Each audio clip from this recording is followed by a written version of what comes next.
அனைவருக்கும் வணக்கம். இது தமிழ்நாடு இளைஞர் கட்சியின் பேசுவோம் இளைஞர் அரசியல் வார நேரலை அரசியல் பழகு. இந்த வாரம் நம்ம பேச போற டாபிக் என்ன அப்படின்னு பாத்தீங்கன்னா, சிஏஏ குடியுரிமை திருத்த சட்டம்.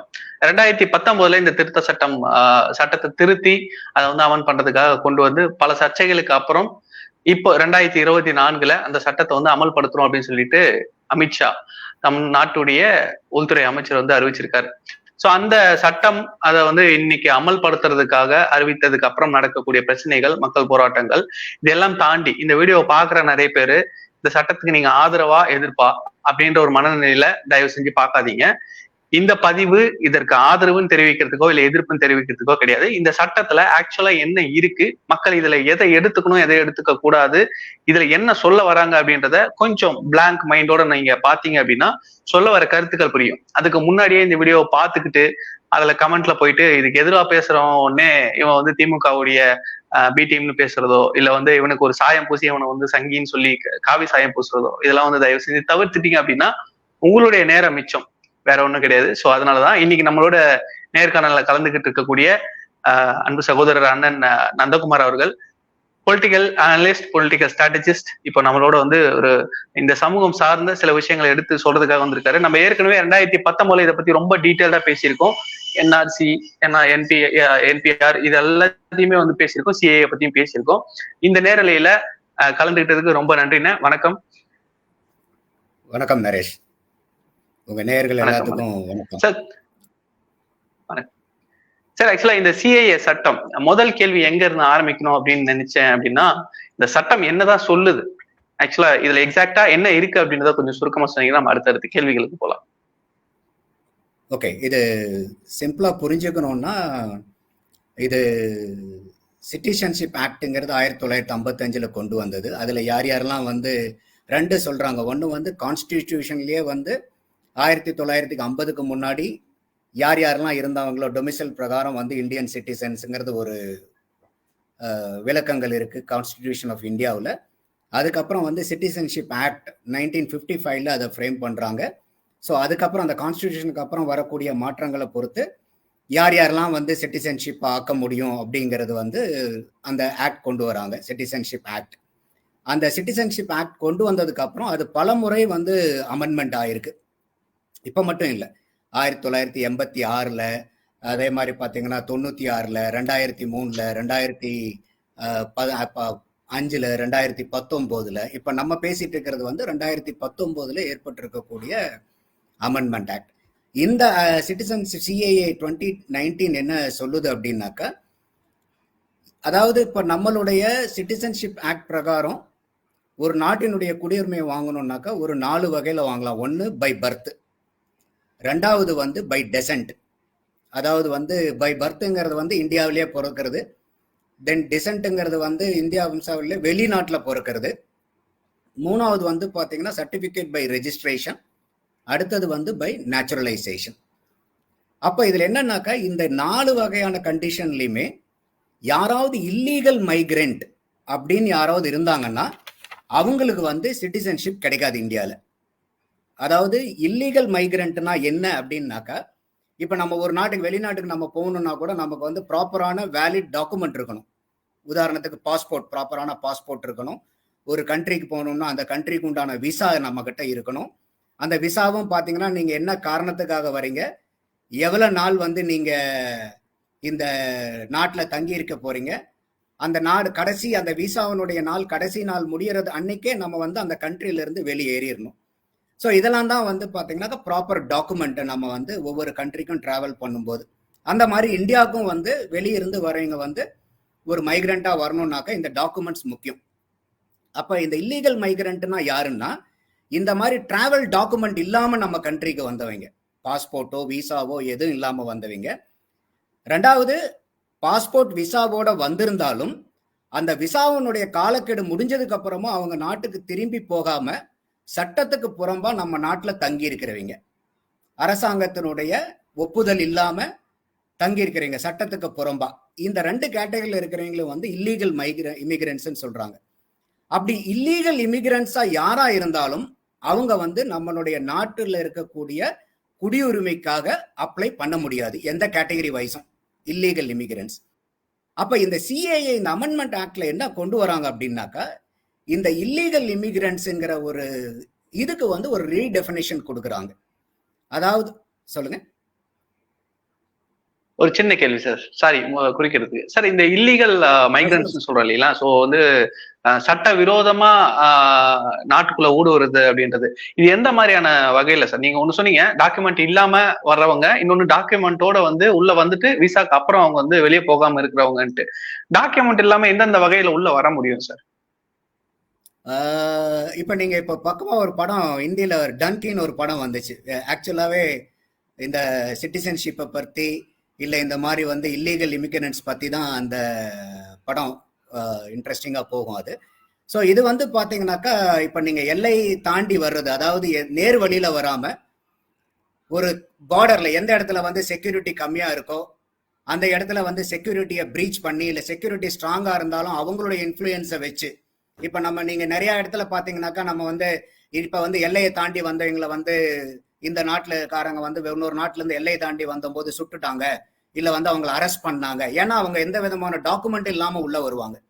அதே மாதிரி எந்த ஒரு நாட்டுக்கும் வந்து பாத்தீங்கன்னாக்கா, எல்லாமே பெரிய பரப்பளவா இருக்கக்கூடிய நாடுகளுக்கு எல்லா இடத்துலயுமே நீங்க வந்து ஆளுங்க போட முடியாது. இப்ப அமெரிக்கா வந்து பாத்தீங்கன்னாக்கா, மெக்சிகோக்கு அவங்கல இருந்து பிரிக்கிறதுக்காக வந்து ஒரு பெரிய சுவர் எழுப்பினாரு நம்ம ட்ரம்ப். அந்த மாதிரி எல்லாருமே எல்லா நாட்டிலையுமே பண்ண முடியாது, அது தேவையும் இல்லாதது. ஏன்னா அவங்கவுங்களுடைய பொறுப்புணர்வை உணர்ந்து இருக்கணுமே ஒழிய.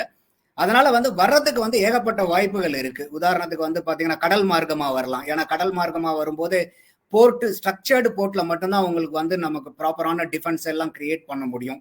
அதே மாதிரி வந்து பாத்தீங்கன்னா பார்டர்ஸ்ல வந்து பார்டர் செக்யூரிட்டி ஃபோர்ஸஸ் இருப்பாங்க. ஆனா இதே வந்து பாத்தீங்கன்னா சில ஏரியாலெல்லாம் வந்து பாத்தீங்கன்னாக்கா ஒரு செக்யூரிட்டி ஃபோர்ஸஸே போய் ரீச் பண்ண முடியாத ஒரு ரொம்ப டிபிக்கலான பிளேசஸ்லாம் இருக்கு, ரீச் பண்ண முடியாதது.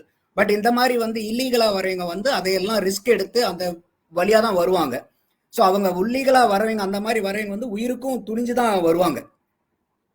ஸோ அந்த மாதிரி வந்து பல வகையில வந்து வர்றதுக்கு வந்து வாய்ப்புகள் இருக்கு, இல்லீகல் இமிகிரன்ஸா வர்றதுக்கு.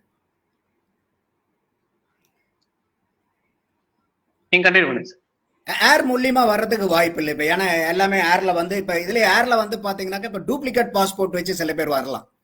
டூப்ளிகேட் பாஸ்போர்ட்டை வச்சு, டூப்ளிகேட் விசா வச்சு.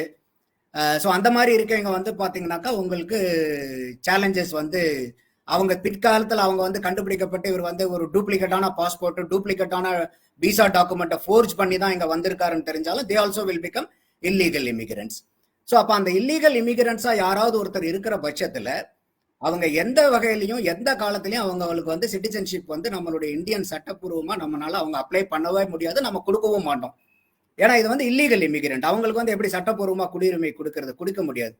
இப்ப இந்த சிஏஏ இந்த 2019 வந்து என்ன பண்ணிருக்காங்கன்னா, அதாவது வந்து ஒரு 3 கண்டிஷன் மெயினா நீங்க பார்க்கணும். ஒன்னு வந்து பாகிஸ்தான், ஆப்கானிஸ்தான், அதுக்கப்புறம் வந்து பாத்தீங்கன்னா பங்களாதேஷ். இந்த 3 நாட்டுல இருந்து 31 டிசம்பர் 2014க்கு முன்னாடி வரைக்கும் நம்ம நாட்டுல வந்து மைனாரிட்டி, அதாவது வந்து 6 மதத்தை அவங்க குறிப்பிடுறாங்க. இந்து, சீக்ஸ், புத்திஸ்ட், பார்சிஸ், அதுக்கப்புறம் வந்து பாத்தீங்கன்னாக்கா உங்களுக்கு வந்து கிறிஸ்டியன்ஸ். ஸோ இந்த மாதிரி வந்து இந்த 6 ரிலிஜன்ல இருக்கக்கூடிய பீப்புள், அதாவது ஏன் இந்த 6 ரிலிஜன் அவங்க வந்து மென்ஷன் பண்றாங்கன்னா, இந்த 6 ரிலிஜனும் வந்து இந்த 3 நாட்டுல வந்து மைனாரிட்டி பாப்புலேஷன். இந்த 3 நாட்டை வந்து அவங்க ஏன் மெயினா குறிப்பிடுறாங்கன்னா, இந்த 3மே வந்து இஸ்லாமிக் ஸ்டேட், அதாவது அவங்களுடைய ஸ்டேட் ரிலிஜனா வந்து இஸ்லாமை வந்து அவங்க அனௌன்ஸ் பண்ணவங்க. அப்ப அந்த நாட்டுல வந்து மைனாரிட்டி இருக்கக்கூடிய ரிலிஜனுக்கு வந்து அவங்களுடைய மதத்தை வந்து அவங்க ஃபாலோ பண்றதுக்கோ, அதை பின்பற்றதுக்கோ, அதை பரப்புறதுக்கோ அவங்களுக்கு வந்து எந்த விதமான உரிமையும் இல்லை, எந்த விதமான தடைகள். அவங்களை பூராமே வந்து அதை வந்து ரிலிஜியஸ் பெர்சிக்யூஷன் சொல்றாங்க. நிறைய பெர்சிக்யூஷன்ஸ் இருக்கு உங்களுக்கு, அதாவது வந்து க்ரீட் வைஸா, ரேஸ் வைஸா, லாங்குவேஜ் வைஸா, அதே மாதிரி பொலிட்டிக்கல் பெர்சிக்யூஷன் இருக்கு. பட் இந்த சிஏஏல அவங்க சொல்றது வந்து ரிலிஜியஸ் பெர்சிக்யூஷன். இந்த மாதிரி 3 நாடு, அதாவது ஆப்கானிஸ்தான், பங்களாதேஷ், பாகிஸ்தான், இந்த 3 நாடுகளும் வந்து இஸ்லாமிக் மதத்தை வந்து ஸ்டேட் மதமா வச்சிருக்கு. அந்த நாட்டில் இருக்கக்கூடிய மைனாரிட்டிஸ்க்கு வந்து அவங்களுடைய மத துன்புறுத்தல்களுக்கு உட்பட்டதுனால நம்ம நாட்டில் வந்து குடியேறினவங்க, அதாவது குடியேறினாங்கன்னா அவங்க வந்து பாத்தீங்கன்னா இந்த மாதிரி வந்து இல்லீகல் இமிகிரண்ட்ஸாகவும் இருக்கலாம், பாஸ்போர்ட் வச்சு வந்தும் இருக்கலாம், ஆனா அது எக்ஸ்டெண்ட் ஆயிருந்தாலும் இல்லீகல் இமிகிரண்ட்ஸ் இருக்கலாம். அப்ப இந்த சிஏஏல என்ன பண்றாங்கன்னா இவங்களுக்கு வந்து விதிவிலக்கு கொடுக்குறாங்க. அதாவது இல்லீகல் இமிகிரண்ட்ஸை இல்லாம அனௌன்ஸ் பண்றாங்க இவங்களுக்கு. அதாவது இந்த மாதிரி 3 நாட்டுல இந்த தேதிக்கு முன்னாடி வரைக்கும் இந்த 6 மைனாரிட்டி ரிலீஜன்ல இருந்து இந்தியாவுக்குள்ளார வந்து தங்கி இருந்தாங்கன்னா அவங்க இல்லீகல் மைக்ரண்ட்ஸா இருந்தாலும் அவங்க இல்லீகல் மைக்ரண்ட்ஸா இருக்கிற வரைக்கும் அவங்களுக்கு சிட்டிசன்ஷிப் கொடுக்க முடியாது. அதனால அவங்கள வந்து இல்லீகல் இமிகிரண்ட்ஸ்ல இருந்து ஸ்பெஷல் ப்ரொவிஷன் கொடுக்குறாங்க. ஏன்னா அந்த ஸ்பெஷல் ப்ரொவிஷன் கொடுத்து அந்த இல்லீகல் இமிகிரண்ட்ஸ் அவங்க இல்லைன்னு சொன்னாதான் அவங்க அதாவது சிட்டிசன்ஷிப்க்கு அப்ளை பண்ண முடியும். ஸோ அதனால இந்த சிஏஏல என்னன்னாக்கா இதுல வந்து அந்த கிளியர் கட்டா வந்து யார் இல்லீகல் இமிகிரண்ட்ஸ் இல்லைங்கிறத டிஃபைன் பண்ணி, அதுவும் இது யாருக்கு பொருந்தும்னா ஒன்லி இந்த 3 கண்ட்ரில இருந்து வரக்கூடிய ஆளுங்களுக்கு தான். இந்த 3 கண்ட்ரில இருந்து வந்த ஆளுங்களா இருந்தாலுமே 31 டிசம்பர் 2014க்கு முன்னாடி வந்தவங்களா இருக்கணும். அப்படியே அதுக்கு முன்னாடி வந்தவங்களா இருந்தாலும் இந்த 6 மைனாரிட்டி மதத்தை சேர்ந்தவங்களா இருக்கணும். அந்த நாட்டுல அவங்களுக்கு இந்த இல்லீகல் இமிகிரண்ட்ஸ் பிரகாரம் நமக்கு அவங்களுக்கு அந்த ஸ்பெஷல் கேட்டகரி கொடுத்து அதை நிவர்த்தி செஞ்சு அவங்கள வந்து நம்மளுடைய நாட்டுல குடியுரிமை கோர்றதுக்காக இந்த சட்டம். இது வந்து சிஏஏ வந்து குடியுரிமை பறிக்கிறதுக்கு உண்டான சட்டம் இல்லை, குடியுரிமை கொடுக்கறதுக்கு உண்டான சட்டம். சுருக்கமா சொல்லணும்னா இதுதான் உங்களுக்கு இது. இதுல வந்து என்னன்னா ஜென்ரலாவே வந்து இந்த மாதிரி வரவங்க, அதாவது வேலிடான பாஸ்போர்ட் வரவங்க, டாக்குமெண்ட்டை வச்சு வரவங்க, அவங்க வந்து எக்ஸ்டென்ஷன் ஆஃப் விசாலாம் கேட்டுட்டே இருப்பாங்க. அந்த மாதிரி வந்து நம்ம நாட்டில் வந்து ப்ராப்பரான டாக்குமெண்ட்டோட இருக்கிறவங்க, அது எந்த மதத்துக்காரங்களா இருந்தாலும் சரி, ஈவன் அவங்க வந்து இப்போ இதுல வந்து முஸ்லீம்ஸ் கொடுக்கல இவங்க, ஈவன் அந்த மாதிரி இருக்கிறவங்க ஏற்கனவே முஸ்லீமா இருக்கிறவங்க இந்தியாவில் வந்து சட்டப்பூர்வமா வாழ்ந்துட்டு இருந்தாலும், அதாவது இந்தியா இல்லாம இருந்து வெளிநாட்டுல இருந்து இங்க வந்து வாழ்ந்துகிட்டு இருந்தாங்கன்னா அவங்க வந்து அப்ளை பண்ணலாம் நம்ம கவர்மெண்ட்ல. அதாவது citizenship by naturalization or citizenship by registration, இந்த 2 ப்ராசஸ் மூலியமா அவங்க வந்து அப்ளை பண்ணலாம். யார் வேணா, எந்த நாட்டில் இருக்கீங்க வேணா, அதுக்கு சில கண்டிஷன்ஸ் கிரைட்டீரியாஸ் கொடுத்துருக்காங்க, அதை ஃபுல்ஃபில் பண்றாங்கிற பட்சத்துல அவங்க அப்ளை பண்ணலாம். சார், இப்ப இந்த சட்டத்துல வந்து முரணா வந்து மக்கள் பாக்குறது, இன்னைக்கு போராட்டத்துல இறங்கி நம்ம நிறைய அரசியல் கட்சிகளோ மக்களோ வந்து போராடிட்டு இருக்க விஷயம் வந்து நம்மளை பொறுத்த வரைக்கும், தமிழ்நாட்டை பொறுத்த வரைக்கும் 2 விஷயம் சொல்றாங்க. ஒண்ணு வந்து இந்த 3 நாட்டுல இருந்து வரக்கூடிய எல்லா மதத்தினரையும் சேர்த்துக்கிறீங்க, ஏன் இஸ்லாமியர்களை விட்டுட்டீங்க அப்படின்ற ஒரு கேள்வியும், இலங்கை தமிழர்களை ஏன் நீங்க சேர்க்கல அப்படின்ற கேள்வியும். சோ இவங்க வந்து புறக்கணிக்கப்படுறதாவும் அதுல மென்ஷன் பண்ணல, ஆனா வந்து இவங்க வரலாம் அப்படின்றதையும் சேர்க்கவும் பண்ணல. சோ இதை வந்து எப்படி எடுத்துக்கிறது சார்? இங்கதான் வந்து ஒரு கேள்விக்குறியா இருக்கு. ஏன்னா ஒரு விஷயம் வந்து ஒரு டாட் வச்சு இது இவ்வளவுதான் அப்படின்றத முடிச்சுட்டா பரவாயில்ல, இங்க வந்து டாட் வைக்கிற மாதிரியே தெரியலையே. சில ஒரு மதத்தை மட்டும் விட்டுட்டு மற்ற மதத்தினர் எல்லாம் வரலாம் அப்படின்னு சொல்லும்போது, இங்க இப்போ உதாரணத்துக்கு இஸ்லாமியர்கள் நாட்டுல வரக்கூடாது அப்படின்ற மாதிரிதான் வந்து இந்த சட்டம் வந்து சொல்லுது. சோ அதை வந்து எக்ஸாக்டா சொல்லல, பட் அதை பத்தி எதுவும் சொல்லாம சொல்றாங்க, அதை விட்டுருக்காங்கன்னு சொல்லலாம். இந்த சட்டத்துல இந்த இஸ்லாமியர்கள் வரக்கூடாது அப்படின்றத போடாம இருக்காங்க அப்படின்னு சொல்லலாம். இதே வந்து வேற மதத்தினரா அவங்களுடைய அடையாளத்தை மாத்திக்கிட்டு அவங்க வர முடியலையா? இப்ப லீகலா உள்ள வரணும் அப்படின்னு நினைக்கிறவங்க தங்களை வந்து இஸ்லாமியர்களா காட்டாம வேற மதத்தினரா காட்டிட்டு கூட உள்ள வர முடியும் இல்லையா? சோ அதற்கு இந்த பாயிண்ட் வந்து பிராக்டிக்கலி இது வந்து பாசிபிளா? இல்ல, இப்ப வந்து இதுல முஸ்லீமா இல்லாதவங்களா சொல்லாம விட்டுட்டாங்கன்னா இல்ல, முஸ்லீம்ங்கிறத சொல்லல. என்ன எதனால அவங்க சொல்லலைன்னா அந்த நாட்டுல ஏற்கனவே முஸ்லீம் தான் மெஜாரிட்டியில இருக்காங்க. அப்புறம் முஸ்லீம் மெஜாரிட்டியா இருக்கக்கூடிய நாட்டுல வந்து ஒரு முஸ்லீமுக்கு ரிலிஜியஸ் பெர்சிக்யூஷன் நடக்காது. இப்ப உதாரணத்துக்கு வந்து நம்ம தமிழ்நாட்டுல இருக்கிறவங்களை வந்து நம்ம தமிழ்நாட்டுக்காரங்களே வந்து அடிச்சு வெளியே போங்கன்னு சொல்ல மாட்டோம் அப்படிங்கிற மாதிரி ஒரு உதாரணம்னு வச்சுக்கோங்களேன். அப்ப வந்து ஒரு முஸ்லீமா இருக்கக்கூடியவங்களை முஸ்லீமே வந்து அவங்க ரிலிஜியஸ் பெர்சிக்யூஷன் பண்ண மாட்டாங்க. அப்ப அது எல்லாமே மற்ற நாட்டுல இருந்து ஏன் கன்சிடர் பண்ணலன்னா அந்த நாட்டுல வந்து இது வந்து ஸ்டேட் ரிலிஜன் கிடையாது, அவங்க அனௌன்ஸ் பண்ணல. பட் இந்த 3 நாட்டிலையும் வந்து அவங்களுடைய நாட்டினுடைய மதமா வந்து மதத்தினுடைய அடிப்படையில தான் அந்த 3 நாடும் வந்து அவங்களுடைய இறையாண்மையே வந்து பாத்தீங்கன்னா இது இஸ்லாமிய நாடு, இஸ்லாமிய இறையாண்மைன்னு அவங்க பிரகடனப்படுத்தி அவங்க அறிவிச்சிருக்காங்க, அது ஒரு இஸ்லாமிய நாடு. இந்தியா நம்ம வந்து அதுலயும் வந்து பிரிவுகள் இருக்குல்ல சார்.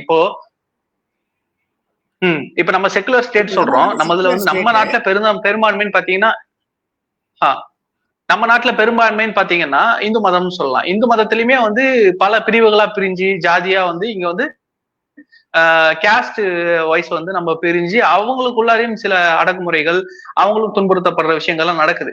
நான் வந்து ஒரு உதாரணத்துக்காக சொல்றேன். அதே மாதிரி இஸ்லாமியர்கள்லயும் வந்து சில பிரிவினர்கள் இருக்காங்க. அவங்களுக்கும் இந்த மாதிரி நடந்து அவங்க வெளியேறணும். இல்ல அப்படின்னா அவங்களுக்கு அந்த லோக்கல்ல இருக்கக்கூடிய அப்படின்னா நம்ம வந்து இந்தியாவை நோக்கி போகலாம் அப்படின்ற ஒரு மனப்பான்மையில இருக்காங்க அப்படின்னா அவங்களுக்கு நம்ம வந்து கொடுக்க வேண்டாம் என்ற மாதிரி இருக்கு இல்லையா இந்த சட்டம்? இல்ல ஏதாவது வந்து இப்போ உதாரணத்துக்கு என்ன சொல்லணும்னா, இந்த சிட்டிசன்ஷிப் வந்து எப்படி கொடுக்கணுங்கிறது வந்து ஒரு வரைமுறை இருக்கு. எல்லாத்துக்கும் கொடுத்துட முடியாது. இப்ப நீங்க வந்து இன்னொரு நாட்டுக்கு போயிட்டு நான் வந்து எனக்கு யூஎஸ்ல இருந்தா எனக்கு நல்லா இருக்கு, கனடால இருந்தா நல்லா இருக்கு, ஆஸ்திரேலியால இருந்தா நல்லா இருக்கு, அங்க போனா I can have a very prosperous லைஃப்ங்கிறனால நீங்க போக முடியுமானா முடியாது. இது இந்தியாவில மட்டும் கிடையாது, எல்லா நாட்டிலையுமே இந்த சட்டத்திட்டங்கள் உண்டு. ஏன்னா இது வந்து அவங்களுடைய நாட்டினுடைய அந்த சோவரனிட்டியை பாதுகாக்கிறது. ஏன்னா இப்ப நம்மளே ஒரு வீடு இருக்குன்னு வச்சுக்கோங்களேன். இப்ப என்னுடைய வீட்டுக்கு வந்து பாத்தீங்கன்னாக்கா யார் வரணும் யார் வரக்கூடாதுங்கிறது நான் தான் டிசைட் பண்ணுவேன். இப்ப நம்ம ஒவ்வொருத்தர் வீட்லயுமே அது செய்வோம். இப்ப உங்க வீட்லயும் வந்து பாத்தீங்கன்னா நீங்க எல்லாத்தையுமே விட்டுற மாட்டீங்க. இப்ப உங்க ஊர்ல வந்து நிறைய பேர் ஆதரவு இல்லாம இருக்காங்கன்னா உடனே வாங்க வாங்க என் வீடு இருக்குன்னு நம்ம சொல்ல மாட்டோம். சில பேருக்கு நம்ம ஆதரவும் கொடுப்போம். இது வந்து உங்களுடைய தனிப்பட்ட முடிவு. அது வந்து இந்த மாதிரி நாட்டுல வந்து பாத்தீங்கன்னாக்கா அந்த நாடு, அதனாலதான் வந்து பாத்தீங்கன்னா கான்ஸ்டிடியூஷன்ல என்ன சொல்றாங்கன்னா இந்த மாதிரி சிட்டிசன்ஷிப் கொடுக்கறதுக்கு ரிவோக் பண்றதுக்கு எல்லாத்துக்குமே வந்து பார்லிமெண்ட்டுக்கு வந்து அவங்க ரைட்ஸ் கொடுக்குறாங்க கான்ஸ்டிடியூஷன்ல. பார்லிமெண்ட்டுக்கு வந்து எப்ப வேணா இதை அமெண்ட் பண்ணலாம், எப்படி வேணா அவங்க, ஏன்னா அந்த பார்லிமெண்டேரியன்ஸ் தான் வந்து கஸ்டோடியன் ஆஃப் தி கண்ட்ரி. இப்போ புரியுது. இப்ப அந்த கான்ஸ்டிடியூஷன்ல ஆர்டிகல் 14 and ஆர்டிகல் 15 என்ன சொல்லுது அப்படின்னா, the state shall not deny to any person equality before the law or the equal protection of the laws within the territory of India on grounds of religion, race, caste, sex or place of birth. இது வந்து article 14. Article 15 வந்து prohibition of discrimination on grounds of religion, race, caste, sex or place of birth. அதாவது பிறப்பாலேயோ இந்த ஊர்ல பிறந்துட்டாங்கன்றதுனாலயோ இந்த மதத்துல பிறந்துட்டாங்கன்றதுனாலயோ இல்ல அவங்களுடைய நிறத்தினாலேயோ இல்ல அவங்க பேசக்கூடிய எல்லாருமே வந்து டைவர்சிட்டி நம்ம வந்து கோட்பாட்டுல இருந்தாலும் நமக்கு வந்து நம்ம ஒரு ஜனநாயகம் ஃபாலோ பண்ணக்கூடிய ஒரு போது ஆர்டிகல் 15 நம்ம தெளிவா என்ன சொல்லுது அப்படின்னா, இங்க குடியுரிமை ஒருத்தர் கொடுக்குறீங்க அப்படின்னா அவங்களுக்கு இந்த பிரிவினை எதையும் பார்க்க கூடாது, இந்த ஏற்றத்தாழ்வுல பார்க்க கூடாதுன்னு ஆர்டிகல் சொல்லுது. சோ இந்த சிஏஏ ஆக்ட் மூலமா அந்த ஆர்டிகல் மீறப்படுதா இல்ல அந்த ஆர்டிகலும் அமெண்ட் பண்ணி மாற்றப்படும் அப்படின்னு நினைக்கிறீங்களா? இல்ல, இது நீங்க சொன்ன 2 ஆர்டிகலுமே அருமையான ஆர்டிகல்ஸ். இது இப்ப இத வந்து எகென்ஸ்டா, அதாவது இப்ப இந்த சிஏஏக்கு வந்து ஃபார் சிஏஏ எகென்ஸ்ட் சிஏஏ ரெண்டுமே இருக்கு. இதை முழுசா ஆதரிக்கிறவங்களும் இருக்காங்க, இதை முழுசா எதிர்க்கிறவங்களும் நம்மளால பார்க்க முடியுது.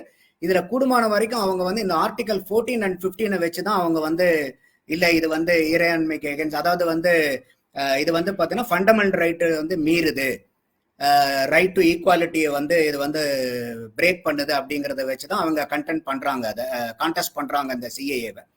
ஸோ அவங்க ஆனா ஃபார் த சிஏவே சொல்றீங்க. இப்ப கவர்மெண்ட் சைட்ல இருந்து பார்லிமெண்ட்ல ஆகட்டும் இல்ல அவங்க பப்ளிஷ் பண்ணிட்டு இருக்கிறது அப்புறம் அவங்க எப்படி டிஃபெண்ட் பண்றாங்கன்னா இதை வந்து ஆர்டிகல் 14 வந்து பாத்தீங்கன்னா fundamental rights to the citizen.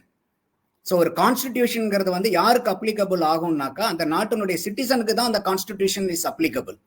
இப்ப நம்மளுடைய கான்ஸ்டிடியூஷன்ல இருக்க ஒரு லைன் எடுத்துட்டு போயிட்டு நீங்க ஒரு கனடியனுக்கு அப்ளை பண்ண முடியுமானா முடியாது, நீங்க வந்து ஒரு அமெரிக்கனுக்கு அப்ளை பண்ண முடியுமானா முடியாது. ஸோ இவங்க என்ன சொல்றாங்கன்னா கான்ஸ்டிடியூஷன்ங்கிறதே வந்து இந்தியன்ஸ்க்கு உண்டானது, அதனால வந்து பாத்தீங்கன்னாக்கா நம்ம வந்து கான்ஸ்டிடியூஷனுக்கு கட்டுப்பட்டு தான் நம்ம பண்றோங்கிறது. பட் டெஃபினட்டா இதை வந்து கோர்ட்ல வந்து ஃபைட் பண்ணலாம், அதாவது அகேன்ஸ்ட்னு சொல்றீங்களும் ஃபைட் பண்ணலாம். தென் ஃபைனலி ஏன்னா இப்ப கான்ஸ்டிடியூஷனுடைய கார்டியன் வந்து பாத்தீங்கன்னாக்கா சுப்ரீம் கோர்ட்.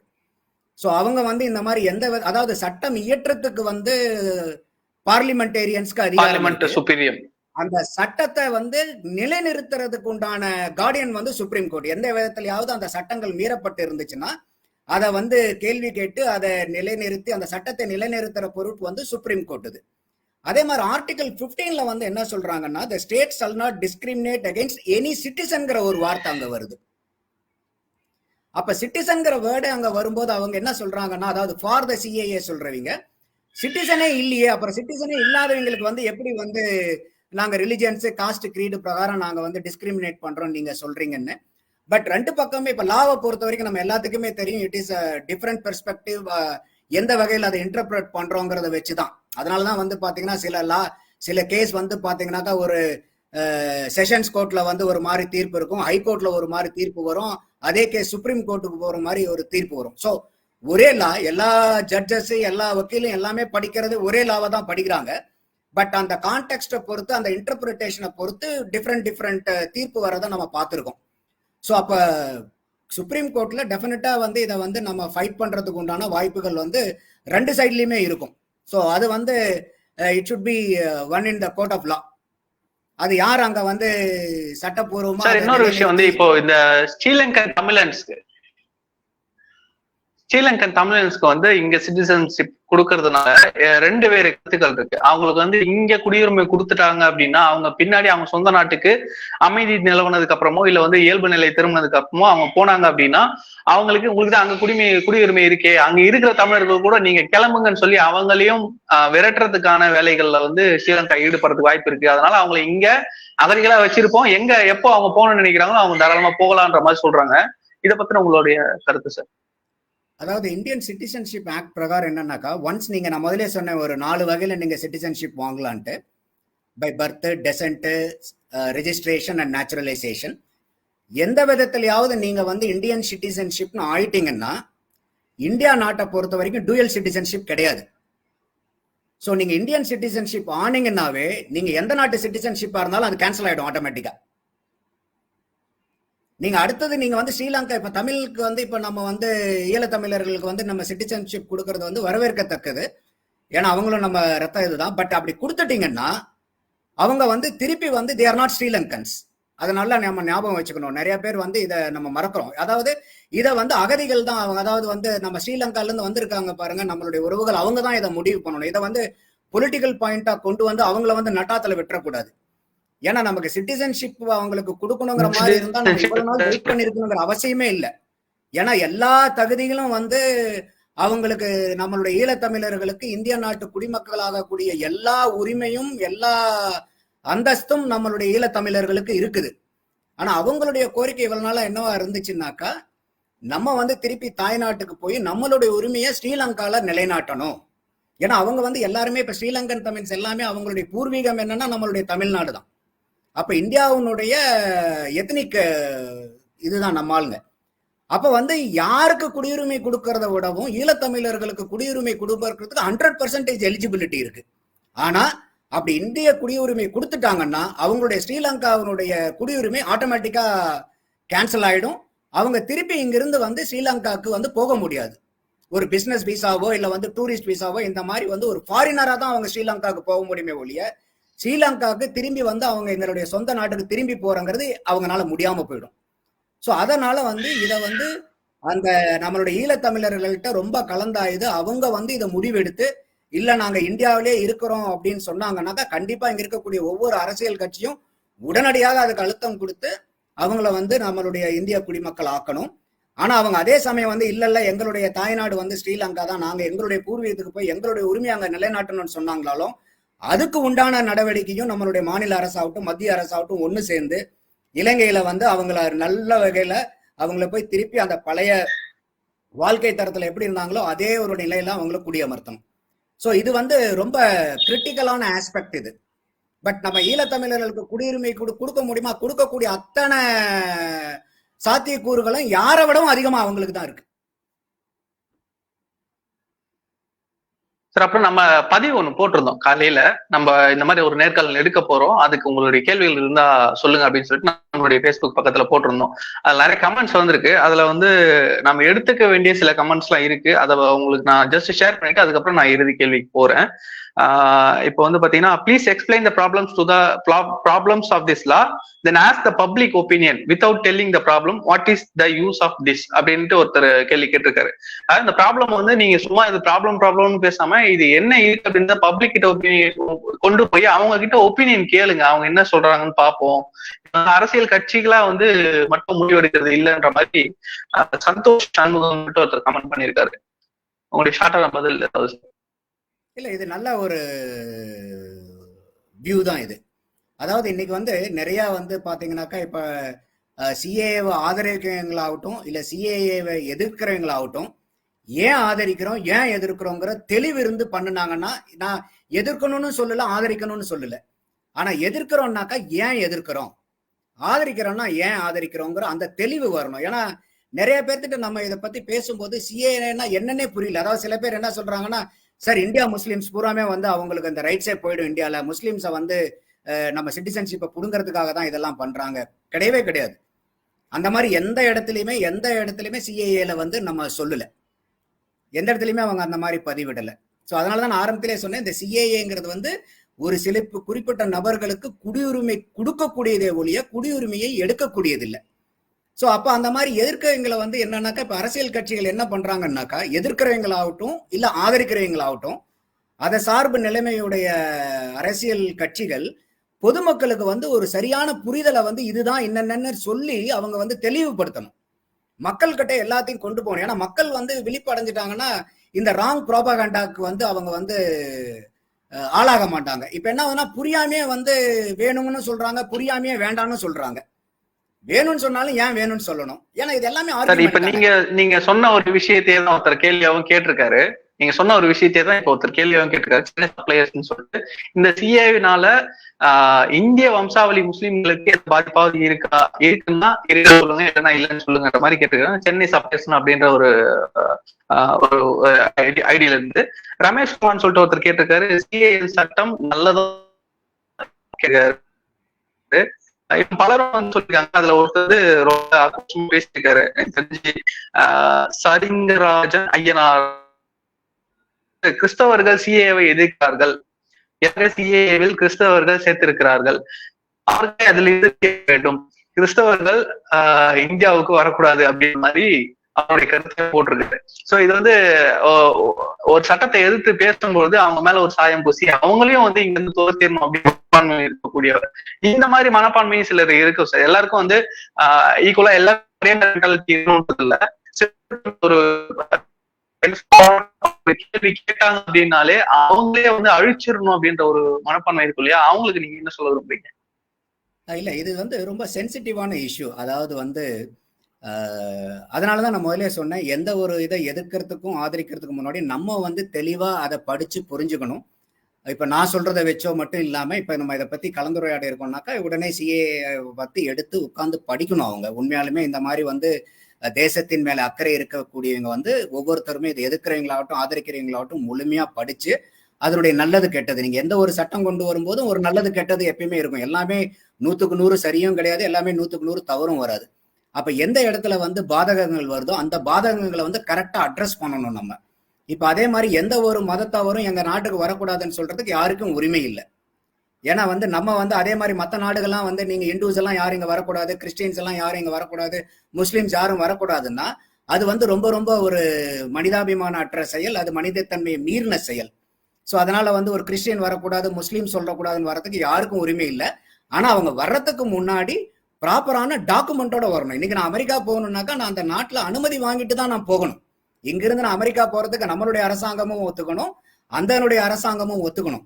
இப்ப அமெரிக்கால வந்து நான் விசா வந்து எனக்கு கிடைக்கல அப்படிங்கிறதுக்காக நான் போய் அமெரிக்கா வந்து மோசம் சொல்ல முடியாது. அவன் ஒரு சில சட்டத்திட்டங்கள் அங்க வச்சிருப்பான். இந்த மாதிரி இருக்க வர்ற ஆளுங்க திரும்பி போறதுக்கு வாய்ப்பு இருக்கா, அதெல்லாம் நிறைய பார்ப்பாங்க. ஒவ்வொரு நாடுமே வந்து ஒரு டிக்கெட், அதனாலதான் நீங்க போகும்போதே வந்து பாத்தீங்கன்னா உங்க ரிட்டர்ன் டிக்கெட்டையும் கேட்பாங்க, எத்தனை நாள் விசா எல்லாமே. ரொம்ப லாங் டேர்ம் நீங்க ஸ்டே பண்ணக்கூடிய ஆளுங்களா இருந்தீங்கன்னாக்கா அந்த ஃபாரின் எம்பசியில போய் நீங்க ரெஜிஸ்டர் பண்ணணும். ஒரு மாச கணக்குல ரொம்ப மாச கணக்குல நீங்க அங்க ஸ்டே பண்றீங்களா இருந்து எக்ஸ்டென்ஷன் வாங்குற மாதிரி இருந்தா நீங்க எந்த நாட்டுக்கு போனீங்கனாலும் அந்த எம்பசியில போய் நீங்க ரெஜிஸ்டர் பண்ணணும். அதே மாதிரி தான் இந்தியாவுக்கு வரக்கூடிய ஃபாரினர்ஸும் நம்ம இந்தியன் எம்பசியில வந்து அவங்க அதை ரெஜிஸ்டர் பண்ணணும். ஸோ அந்த மாதிரி வந்து யாரையுமே வந்து இது எங்க வராதிங்க அங்க போகாதீங்கன்னு சொல்றதுக்குமே இல்லை. இப்ப குறிப்பா பண்ணிட்டீங்கன்னா நம்ம சென்னை மாநகரிலே எடுத்துட்டீங்கன்னா கூட தமிழ்நாட்டிலேயே நம்ம வந்து வட இந்தியால இருந்து வரக்கூடிய நம்ம இந்திய நாட்டு மக்களே வந்து இங்க நிறைய பேர் வந்து வட இந்தியர்கள் வரனாலதான் வந்து எங்களுக்கு வந்து இந்த மாதிரி பிரச்சனைகள் போகுது, வேலை வாய்ப்பு போகுது, எங்களுடைய உரிமைகள் எல்லாம் பறி போகுதுன்னு ஒரு பக்கம் கூக்குரல். அதாவது இந்தியர்கள் நம்மளுடைய சகோதரர்கள் அவங்களே வந்து வர வேண்டாம்னு சொல்லி ஒரு பெருங்கூட்டம் வந்து இங்க கொடி பிடிக்கிறதெல்லாம் நம்ம பாக்குறோம். ஸோ அந்த மாதிரிலாம் யாரு வேணா, இது வந்து இந்தியா, அது சிட்டிசன்ஷிப்ங்கிறது வந்து ஒரு மாநிலத்துக்கு கொடுக்கறது இல்லை, ஒரு நாட்டுக்கு கொடுக்கறது. ஸோ அப்போ இந்தியாவுடைய சிட்டிசன்னா அவங்க எங்க வேணா இந்தியாவுக்குள்ளார இருக்கக்கூடிய நாட்டுக்கு எங்க வேணா அவங்க வந்து ஃப்ரீயா போயிட்டு வரலாம். எதுக்காக சொல்றேன்னா அந்த மனப்பான்மையை வந்து நம்ம வந்து விசாலப்படுத்தணும். அந்த மாதிரி இருக்கும்போது தான் வந்து நம்மளால வந்து இன்னும் வந்து நம்மளுடைய தேசத்தை வந்து அடுத்த கட்ட நகர்வுக்கு நம்மளால எடுத்துட்டு போக முடியும். இன்னும் வந்து நம்ம வந்து ஒரு வளர்ந்த பாரதம் ஆகட்டும், இல்லை வந்து வளர்ந்த மானுடமா நம்மனால வந்து பிரகாசிக்க முடியும். எந்த இடத்துலையுமே வந்து மனிதனை வந்து மதத்தினாலேயோ மொழியாலேயோ இனத்தின் பேராலேயோ நாட்டின் பேராலேயோ எந்த இடத்துலையுமே வந்து அவங்கள வந்து நம்ம டிஸ்கிரிமினேட்டே பண்ணக்கூடாது. நம்மளுடைய இந்தியன்ஸ்க்கு நம்மளுடைய கான்ஸ்டிடியூஷன் அப்படிதான் சொல்லுது. நம்மளுடைய சிட்டிசன்ஸ்க்கு வந்து நம்மளுடைய கான்ஸ்டிடியூஷன் அப்படிதான் நமக்கு வந்து இருக்குது. எந்த இடத்துலையுமே இன்டிஸ்கிரிமினேஷன் வந்து நம்ம யாரையும் செய்யக்கூடாது. அதோட இல்லீகல் இமிகிரண்ட்ஸா வரவங்க வந்து சட்டத்துக்கு புறம்பா வரக்கூடிய ஆளுங்க, அவங்களை எப்படி நம்ம வந்து கண்ட்ரோல் பண்ண போறோம் அப்படிங்கிறது ரொம்ப முக்கியம். அதோட இதுல வந்து இன்னுமே வந்து இந்தியாவில் வந்து அந்த ரெஃப்யூஜியினுடைய பாலிசி வந்து ஒரு ஸ்ட்ராங்கான பாலிசியா இல்லை. அப்ப அந்த ரெஃப்யூஜிக்கு வந்து ஏன்னா இப்ப அசைலம் நிறைய கேட்டு வருவாங்க, இந்த மாதிரி பெர்சிக்யூஷன் ஆகி வர போறவங்க, அதாவது வெறும் மைனாரிட்டி மட்டும் இல்லை, மற்றபடி எந்த விதமான பெர்சிக்யூஷன் ஆகி வரவங்களுக்கும் வந்து பாத்தீங்கன்னாக்கா ஒரு ரெஃப்யூஜியா வர்றவங்களுக்கு என்ன மாதிரி சட்டத்திட்டங்கள் வந்து அவங்களுக்கு இருக்குது இல்லாம இல்லை, ஆனா ஒரு திடமான சட்டத்திட்டங்கள் வந்து இல்லாம இருக்கு. ஏன்னா எந்த இடத்துல இருந்தாலும் நீங்க எந்த ஒரு விளையாட்டா இருந்தாலும் எதா இருந்தாலுமே அந்த விளையாட்டை கூட நம்ம வந்து ஒரு சட்டத்திட்டத்துக்குள்ளாரதான் அந்த விளையாடும் போது அந்த விளையாட்டை வந்து நம்ம முழுமையா வந்து அதை அங்கீகரிக்க முடியும், அதை வந்து ரசிக்க முடியும், யார் வந்து எப்படி விளையாடணுங்கிறத அதான் ஒரு கேமுக்கே சட்டத்திட்டங்கள் இருக்கும்போது நாட்டுக்கு வந்து சட்டத்திட்டங்கள் வந்து ரொம்ப ரொம்ப இன்றியமையாதது. ஒரு சட்டம் வந்து நமக்கு சரியான சட்டமா இல்லாம போயிடுச்சுன்னாக்கா நம்ம நாட்டுக்கே வந்து சேதாரம் ஆயிடும், அது பயங்கர சேதாரம் ஆயிடும். ஸோ அப்போ இந்த மாதிரி வந்து ஒரு ரொம்ப ரொம்ப கிரிட்டிக்கலான ஒரு சூழ்நிலை. ஸோ அப்போ வந்து இதுல வந்து இப்போ முதல்ல நீங்க கேட்ட மாதிரி இப்போ இந்த மாதிரி பிரச்சனை இருக்கும்போது எப்பயுமே வந்து வந்து ஒரு சில புல்லுருவிகள் இதுக்குள்ளார வர்றதுக்கு நிறைய வாய்ப்புகள் இருக்கும். அதாவது மக்கள் எப்பயுமே குழம்புற நிலையில இருக்கும்போது ஆன்டி சோசியல் எலிமெண்ட்ஸ் சொல்லுவாங்க, அது எல்லா இடத்துலையும் எல்லா நாட்டிலையும் எல்லா இடத்துலையுமே இருக்கும்.